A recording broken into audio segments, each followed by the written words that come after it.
এবার জামিন একেবারে সব মামলায় জামিন পেলেন মধ্যশিক্ষা পর্ষদের প্রাক্তন সভাপতি কল্যাণময় গঙ্গোপাধ্যায়। প্রায় ৩ বছর পর কল্যাণময় গঙ্গোপাধ্যায় জেল মুক্তি এবং নিয়োগ দুর্নীতিতে প্রায় ২.৫ থেকে ৩ বছর তিনি জেলে কাটালেন।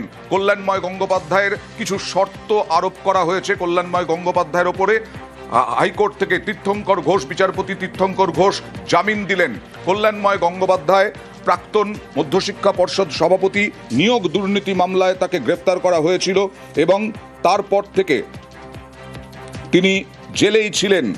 সেই কল্যাণময় গঙ্গোপাধ্যায়ের জামিন, যে কেসে অভিযুক্ত সেটাই ৬ বছরের সাজা আছে। এখানে তো জেলেকে কথা বলবো প্রতিনিধি অর্ণবের সঙ্গে।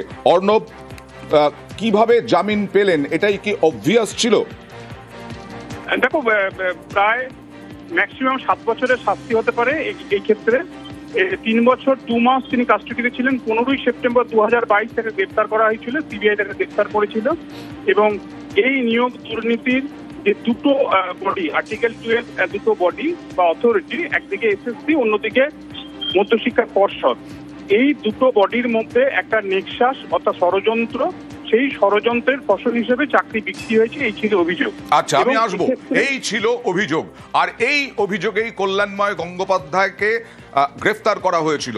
কল্যাণময় গঙ্গোপাধ্যায় তখন মধ্যশিক্ষা পর্ষদের সভাপতি, মধ্যশিক্ষা পর্ষদের এখন প্রাক্তন সভাপতি তিনি। প্রায় ৩ বছর পর জেল মুক্তি হতে চলেছে। পার্থ চট্টোপাধ্যায়ের জেল মুক্তি হলো। পার্থ চট্টোপাধ্যায় নিয়োগ দুর্নীতি মামলায় জামিন পেলেন এবং সব মামলাতেই জামিন পেলেন, তার জেল মুক্তি হলো। এরপর কল্যাণময় গঙ্গোপাধ্যায় মধ্যশিক্ষা পর্ষদের প্রাক্তন সভাপতি, এই নিয়োগ দুর্নীতি মামলায় তাকে গ্রেফতার করা হয়েছিল। কল্যাণময় গঙ্গোপাধ্যায় যা জানা যাচ্ছে সর্বোচ্চ 5 বছর তার সাজা হওয়ার ছিল, তার মধ্যে 3 বছর, প্রায় 3 বছর কেটে গেছে। আজকে বিচারপতি তীর্থঙ্কর ঘোষ জামিন দিলেন এবং জামিন দেওয়ার পরে তার জেল মুক্তি হবে। অর্থাৎ এর আগে বারবার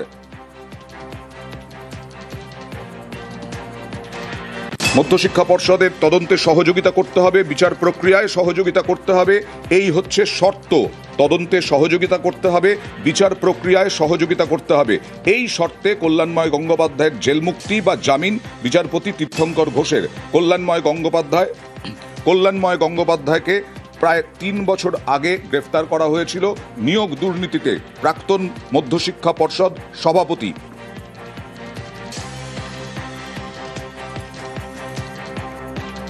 প্রাক্তন সভাপতির জামিন, প্রায় 3 বছর পর জেল মুক্তি। সরাসরি চলে যাব প্রতিনিধি অর্ণবের কাছে। অর্ণব, যেটা বলছিলে তুমি, যে কারণে জেল মুক্তি হতে চলেছে এবং জামিন পেলেন।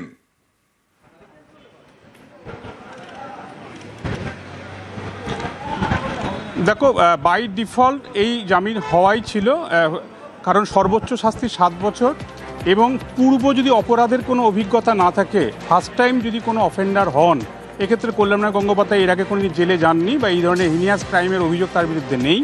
তাই তার ক্ষেত্রে আদালত একটু অন্যরকমভাবে বিবেচনা করে। তার সিনিয়র সিটিজেন তিনি, এই সবগুলি দেখা এবং আদার সমস্ত মামলা তিনি জামিন পেয়েছেন। সুপ্রিম কোর্টের পর্যবেক্ষণ রয়েছে, সুপ্রিম কোর্টের দেখানো যে পথে পার্থ চট্টোপাধ্যায় জামিন হয়েছে, অনেকেই জামিন পেয়েছেন।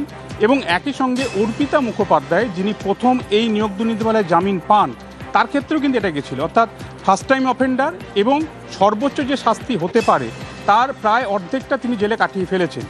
এই অবস্থায় বিচার প্রক্রিয়া শেষ হতে হতে যদি বিচারের আগেই পুরো শাস্তিটা তিনি পেয়ে যান, তাহলে কাস্টডিতে রাখা বা কাস্টোডিয়াল ট্রায়াল এর আসল উদ্দেশ্যটাই সফল হয় না।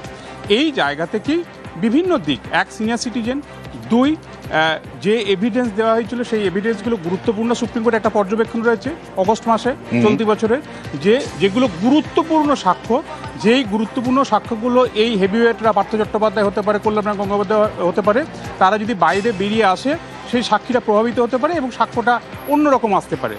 এই জায়গায় সেই সাক্ষ্যগুলোকে আগে বয়ান দিতে হবে, সাক্ষ্য গ্রহণ করে কমপ্লিট করতে হবে। যেমন করে পার্থ চট্টোপাধ্যায় কয়েকদিন আগে পেলেন, 14ই নভেম্বরের মধ্যে সেটা পেয়ে গেলেন। এই রকমভাবে দুটো সাক্ষী, আমি তোমার নাম বলবো, 2জন সাক্ষী যারা কোভিড পিরিয়ডে কাজ করেছিলেন অস্থায়ী কর্মী হিসেবে, 2জন হচ্ছে রনি রায় আর শুভ্র দাস। এই 2জনের বয়ানের ক্ষেত্রে কতটা গুরুত্বপূর্ণ রয়েছে এই মামলার বিচার প্রক্রিয়া বা ট্রায়ালটা।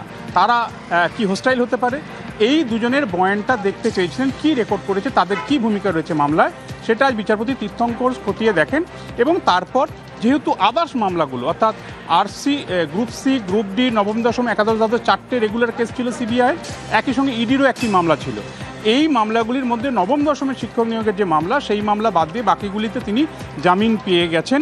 একটি মামলায় ঝুলেছিল, যেখানে এই আমি যেটা বললাম কোভিড পিরিয়ড চলাকালীন অস্থায়ী কর্মী হিসেবে কাজ করেছেন এই রনি রায় এবং শুভ্র দাস। আচ্ছা। তারা নাকি কানে শুনেছিলেন, তারা নজরে এনেছিলেন বিভিন্ন আধিকারিকদের যে সুপারিশ ছাড়া চাকরি দেওয়া হচ্ছে। অর্থাৎ একটা চাকরির সুপারিশপত্র সেটা জেনারেট হবে এসএসসি অফিস থেকে, এই সুপারিশপত্রটা যাবে মধ্যশিক্ষা পর্ষদের দপ্তরে, মধ্যশিক্ষা পর্ষদ সেই সুপারিশপত্রটা জেনুইন দেখার পর তার এগেনস্টে একটা সুপারিশপত্রের এগেনস্টে একটা অ্যাপয়েন্টমেন্ট লেটার ইস্যু করবে।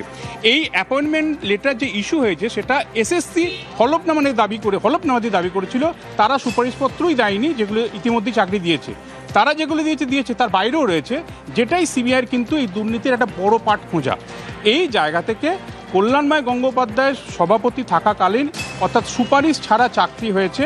এবং এই দুটো আর্টিকেল 12 বডি বা অথরিটি, একদিকে এসএসসি, একদিকে মধ্যশিক্ষা পর্ষদ, এই দুটো আর্টিকেল 12 অথরিটির মধ্যে দুটো মাথা, একদিকে এসপি সিনহা কমিটি সেখানে মাথা, আর যদি মধ্যশিক্ষা পর্ষদের সভাপতি, এই যে একটা নেক্সাস, একটা ষড়যন্ত্র, যার ফলে এই ধরনের চাকরি বিক্রি হয়েছে, ওএমআরএ কারচুপি, বিভিন্ন রকম কারচুপি হয়েছে। এই পুরো বিষয়টা সিবিআই দাবি করেছিল। বাকি শেষ যে দুজনের সাক্ষ্য, এদের সাক্ষ্যটাও বিচার প্রক্রিয়া অত্যন্ত গুরুত্বপূর্ণ প্রভাব ফেলতে পারে।